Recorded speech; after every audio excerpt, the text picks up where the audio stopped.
Les volcans sont indissociables de la Réunion. L'éruption du Piton des Neiges, il y a plus de 3 millions d'années, est à l'origine de la création des 2/3 de l'île. Le Piton des Neiges est éteint depuis plus de 1000 ans. Mais un autre volcan continue de façonner la Réunion. Il s'agit du Piton de la Fournaise, l'un des volcans les plus actifs au monde.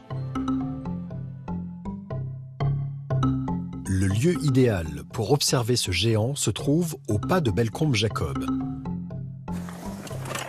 Alain Berthil, un passionné de volcanologie, se rend sur ce site plus d'une centaine de fois par an afin d'enrichir ses connaissances sur le Piton de la Fournaise.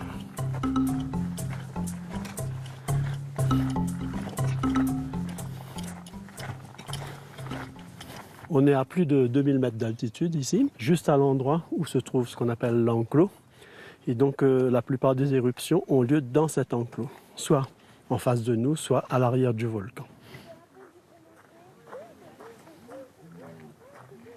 Le Piton de la Fournaise a contribué à 1/4 de la formation de l'île. Et donc la superficie totale de l'île est de 2552 km².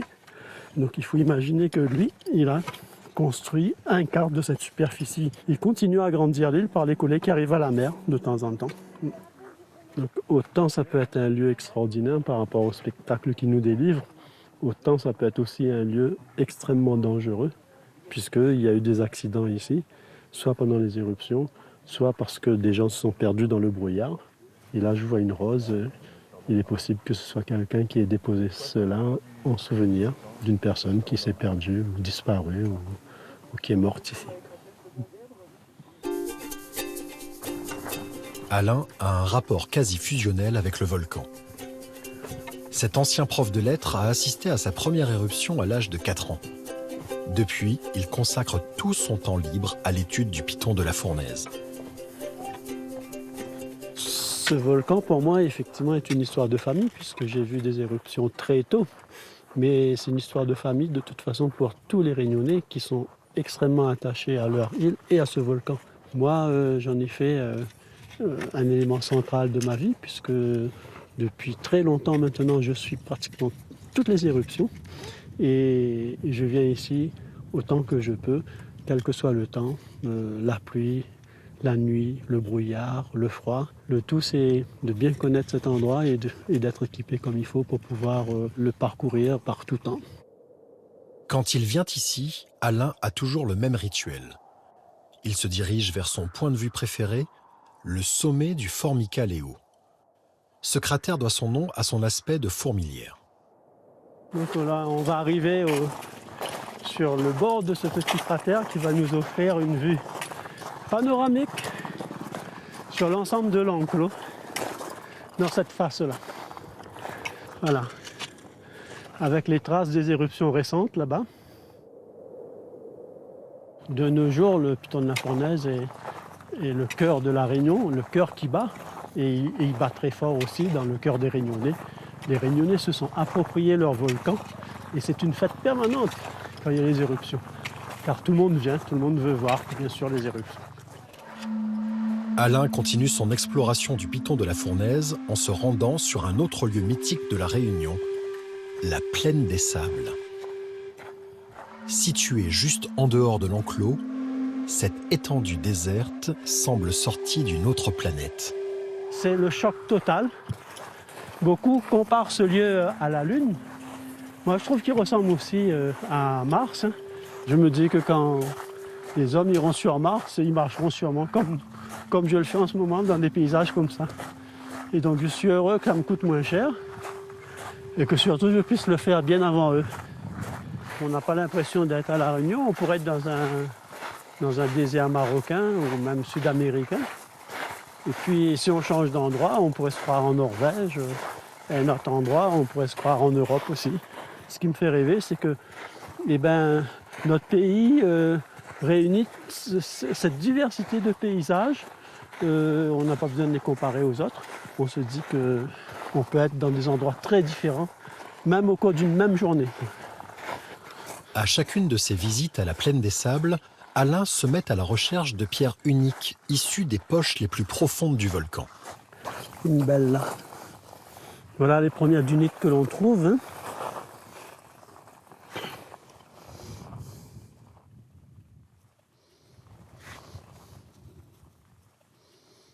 Et on voit bien que c'est différent des autres pierres, puisque ce sont des scories rouges, noires, un peu grises. Mais elles, donc, on les reconnaît toujours par cette couleur caractéristique et aussi par le fait que c'est beaucoup plus lourd que les autres pierres. C'est du verre de volcan, c'est de la lave vitrifiée en quelque sorte. Et là, ce sont des pierres, celles-ci, elles sont rouges parce qu'elles ont été oxydées. Les pierres noires, mais c'est du basalte presque ordinaire. Et c'est ça qui est extraordinaire, parce que ces pierres ont voyagé. C'est un peu comme une météorite qui vient de loin, qui vient de l'espace. Ben, cette dunite, elle vient de la Terre, du centre de la Terre. Ce qui me marque dans ce paysage, c'est surtout la force tellurique de ce lieu. Parce qu'il faut s'imaginer qu'il s'est passé des choses avec des forces extraordinaires de la nature ici, pour expulser toute cette matière.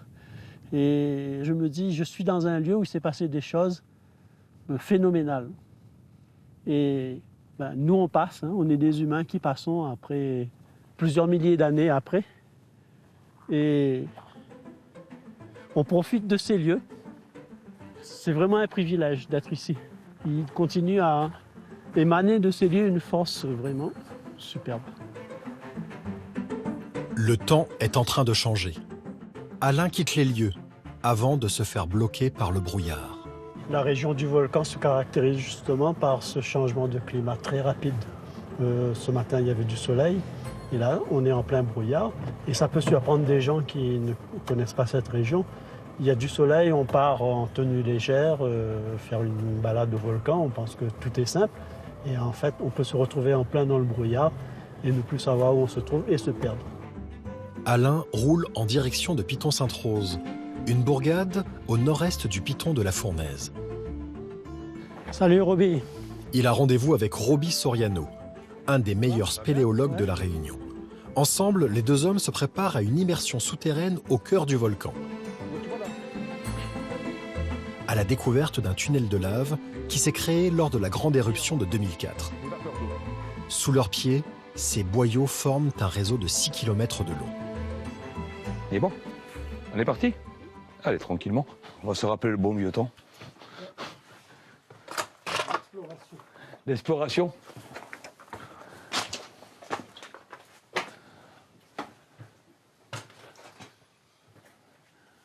Moi, je suis toujours épaté par ça. Les piliers? Les piliers? Ouais, parce que je pense qu'un architecte n'aurait pas mieux fait. Tu vois, les racines, par contre, elles ont pris de l'ampleur. On voit très très bien la rigidité des racines. Mais ça risque de faire péter les plafonds à la longue.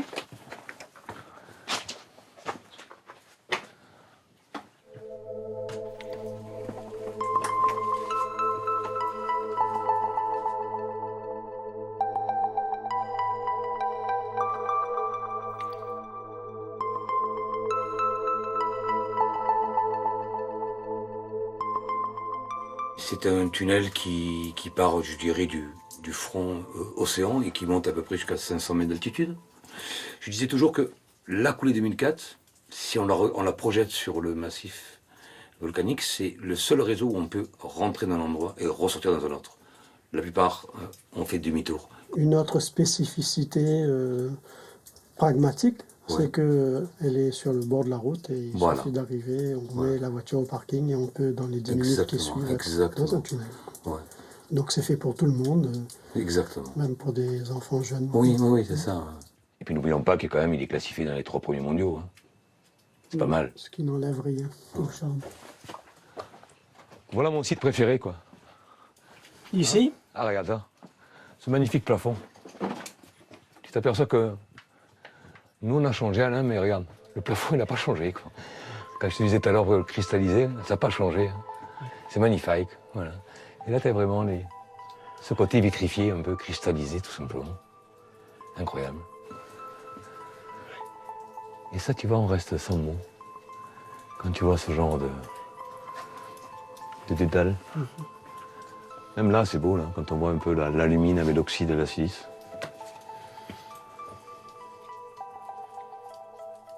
Au moment du retrait, en fin de compte, le magma, il est sous pression avec des gaz. Et quand le liquide se retire, comme ça, tout de suite, il y a l'air qui circule pour solidifier les parois. Donc automatiquement, le magma, il est visqueux, pâteux, élastique. Donc ça fait un petit peu comme de la confiture ou du miel. Et ça fait que ça va s'étirer. Et c'est pour ça qu'on a cette naissance de concrétion. Où tout à l'heure, on verra, il y en a de pas mal. Là. Il y en a à peu près de 20 cm. Et ça s'étire tout simplement. C'est ça un petit peu le résultat d'un retrait magmatique. Ouais, c'est éphémère, mais c'est beau. Avec un peu d'imagination, les tunnels de lave offrent en spectacle d'étonnantes sculptures naturelles.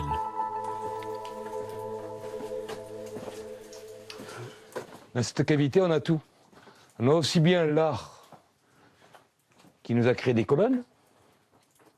Quand on voit l'architecture du pilier, il est grandiose celui-là. On voit les colonnes ici, on voit les stalagmites, qui sont le résultat d'un stalactite qui a égoutté, qui a formé un épi. Et surtout, la pièce qui me plaît beaucoup, c'est celle-ci, qui nous rappelle un petit peu les... On parle de Maurice avec ses... Combien, cette couleur? Chamarelle. Chamarelle, et bien nous, on a Chamarelle-Lion. Voilà, on a une belle crinière de lion, avec 3 codes couleurs, rouge, jaune, ocre. C'est beau, ça? Tu vois pas que ça ressemble à une crinière de lion? Là, comme ça, là. Là, il y a son museau. Eh ouais. Là, il y a son œil. Eh ouais. Et la crinière. Exactement. Hein? Oui. Il nous faudrait un œil plus gros, peut-être. Non, mais c'est une belle pièce. Oui, c'est beau. En plus, jaune, avec des dégradés de couleurs. On est tranquille, on n'entend pas de bruit. On est dans le centre. Le centre de quoi? On pourrait dire le centre du volcanisme. Ces couleurs. Et puis je trouve que le temps passe vite. On peut se recentrer. Je pense que cette richesse des minéraux, je pense que ça peut être aussi un accu. Et puis voilà, on s'évade et puis c'est grandiose. Tout simplement, c'est là où quand on rentre dans les entrailles, on s'aperçoit de cette magie du volcanisme. Une autre surprise attend Alain tout au fond d'un couloir. Une roche en forme de cœur humain. Le cœur du volcan, avec l'oreillette, le ventricule. C'est l'oxydation, ça. C'est par rapport au refroidissement et à la pression. C'est pour ça qu'on a ce panel un petit peu de cette roche vivante, on pourrait dire. L'oxydation, tout simplement. Le rouge, le jaune, l'ocre. L'oxydation, ça veut dire donc que ça contient du fer, forcément. C'est vrai qu'on n'y a pas pensé, mais si on mettait un aimant là, il se peut qu'il reste collé sur la... Mais il reste collé. Il reste. Ouais. Regarde. Ah oui. Bouge pas. Regarde Alain.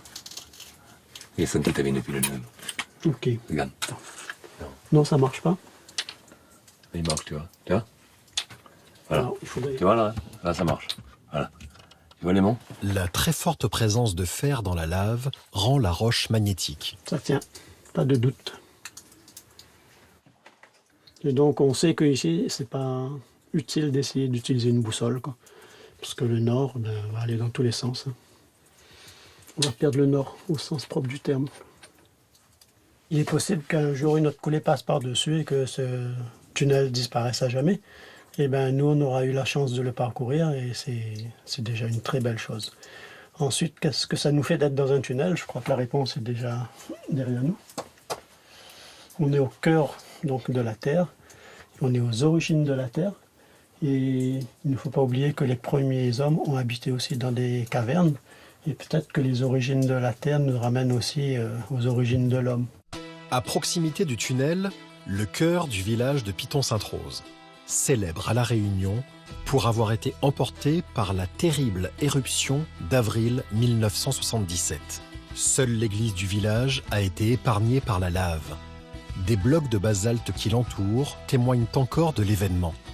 Alain a rendez-vous avec Alice Huette. Les cratères, là, tu vois, ça montre que bon, il s'en est passé des événements volcaniques ici. Elle a été l'un des témoins de cette catastrophe.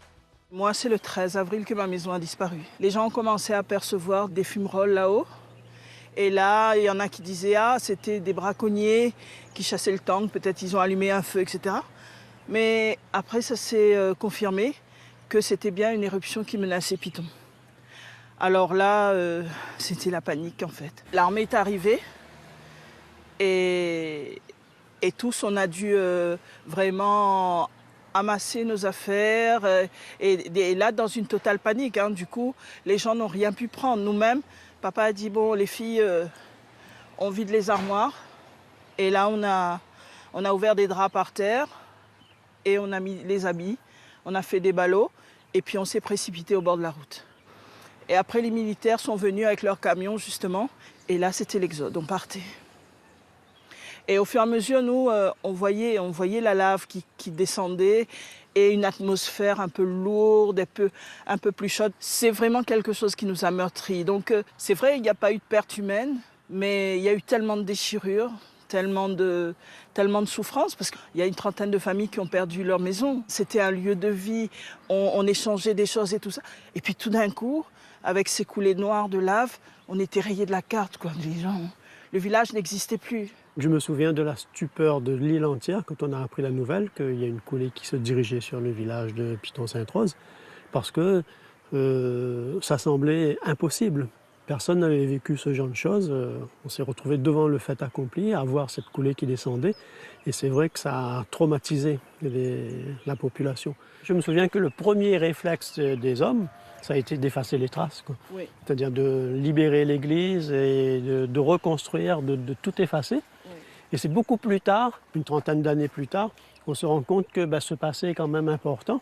Et donc, on a reconstitué ce qui s'est passé. On a essayé de remuer le sol pour remettre un petit peu les roches à la surface parce qu'on avait mis des végétaux, etc. dessus. Et on a rajouté de la roche qui se trouve en bas de la coulée au bord de la mer. On est venu rajouter pour essayer de restaurer le caractère authentique parce que c'était de la lave comme ça en graton, hein, des rochers qui s'amoncelaient tout autour de l'église sur, je sais pas, 5-6 mètres de haut. Là. Oui, c'est ça. Voilà. Ce qui a été pour nous un désastre hier, aujourd'hui, c'est devenu un peu notre force. L'église de Piton-Sainte-Rose a été rebaptisée Notre-Dame-des-Laves et attire chaque année près de 100 000 visiteurs. La lave, elle est rentrée par la porte principale, elle s'est avancée sur quelques mètres dans la nef. Et les vitraux qui étaient alors en plastique à l'époque, ils ont complètement fondu, été détruits, tout ça. Mais quand même, toute l'ossature de l'église, elle est restée. Quand on vient ici, certains font des prières. Moi, j'ai envie de dire tout simplement, je me souviens. Et quand on regarde ici, on sent bien au fur et à mesure l'émotion monter parce que ça nous ramène à ce qui s'est passé. Et ça, effectivement, on ne peut pas oublier. Et c'est bien qu'il y ait un support de mémoire. L'église a été réhabilitée en 1979. Guy Lefebvre, un célèbre vitrailliste, a réalisé 15 vitraux qui retracent l'histoire de l'éruption. On voit bien que l'artiste s'est vraiment inspiré de ce qui s'est passé parce que si on superpose les photos aux vitraux, on se rend compte qu'il a pris vraiment ce qui s'est passé dans le village, notamment les coulées qui descendent comme ça. Ça, c'est bien. Cette église n'est pas seulement religieuse, elle est historique. Monument historique, on va dire. Elle finira par l'être un jour, je pense. À 25 km au sud de Piton-Sainte-Rose se trouve la plage du Tremblay, l'une des plus belles créations du piton de la Fournaise. Elle est apparue lors de la grande éruption de 2007, celle que les Réunionnais appellent l'éruption du siècle. Cette plage est réputée pour son sable vert qui la rend unique sur l'île. Depuis sa création, Alain vient régulièrement documenter l'évolution du site. C'est une plage originale puisqu'elle est formée de grains d'olivine qui lui donnent sa couleur verte. Et puis l'autre particularité, c'est qu'elle s'est formée en quelques jours. C'est-à-dire pendant l'éruption, du jour au lendemain, cette plage est apparue. Et on considère que c'est l'une des plages les plus jeunes, si ce n'est la plus jeune de la planète.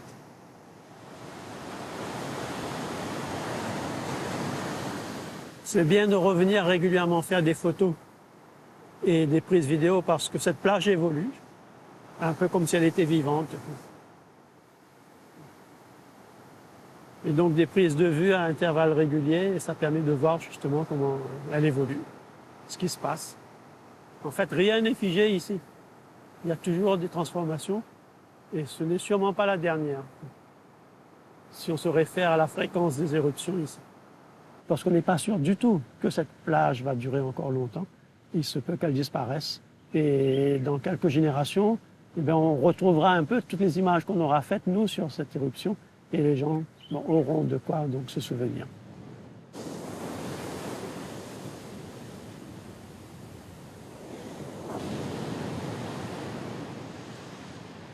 C'est une éruption qui a beaucoup marqué les esprits à cette époque, parce que elle est sortie très bas sur les pentes, hein, et elle est arrivée le jour même à la mer. Et cette plage, ma foi, elle est magnifique. Et puis, ce qu'il y a de particulier aussi, c'est que de temps en temps, il y a des cascades qui apparaissent ici, qu'on a appelées maintenant les cascades éphémères. Donc, il faut imaginer que là, on est devant une cascade qui peut se mettre à couler abondamment. Ici. Donc, c'est un endroit qui a préservé quand même son aspect sauvage. Ça correspond bien à ce qu'on appelle le sud sauvage. Ce qu'il y a de particulier, c'est la quantité d'olivines qu'on trouve dans ce sable. Je ne sais pas si ça existe ailleurs.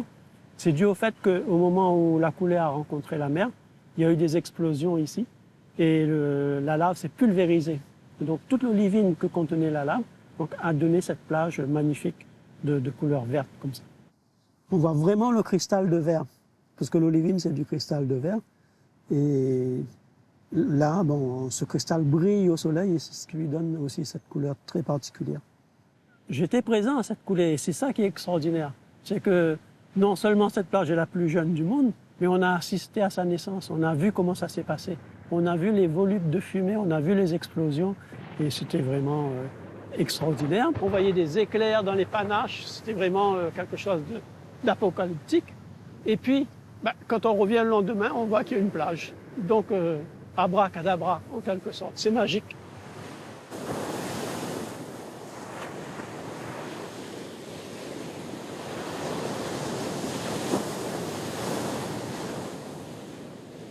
La lave a avancé dans la mer. Elle a créé ce qu'on appelle une sorte de quai, que l'on voit aussi là-bas. Là-bas aussi, il y a un quai. Et donc, cette avancée dans la mer a fait qu'il y a eu un contre-courant. Et donc, tout ce qui s'est passé sur la coulée, toute la lave qui était pulvérisée, donc par ce contre-courant, est venue se déposer ici, dans un mouvement de tourbillon. Voilà. Cette plage se prolonge sous la mer. Et il y a toute une colonie d'animaux marins, toute une colonie qui est venue s'installer. Il y a de très beaux poissons, des juvéniles qui sont dans une forme de balai permanent avec le mouvement des vagues. C'est vraiment magnifique. C'est aussi beau sous la mer que ça l'est ici. En 15 ans, l'érosion de la mer est déjà très visible sur les roches basaltiques. Cette roche bien ronde et cette roche, ce sont les mêmes. Sauf que celle-là, elle n'a pas subi les assauts de la mer. Celle-là, oui, elle a été roulée, frottée par le sable. Et on obtient ce genre de choses. Et là, pareil, on voit comment deux roches issues de la même éruption subissent des évolutions différentes en fonction de l'eau qui vient donc la polir ou cette roche qui reste en place ici. On n'a jamais vu vraiment une plage se créer, mais ici à La Réunion, oui, on voit tout ça. Et donc c'est comme si on assistait à des spectacles de début du monde et qu'à chaque fois ça recommençait, parce que la vie finalement est un cycle. La Réunion continue d'écrire son histoire géologique au gré des éruptions du Piton de la Fournaise, pour le plus grand plaisir de ses passionnés.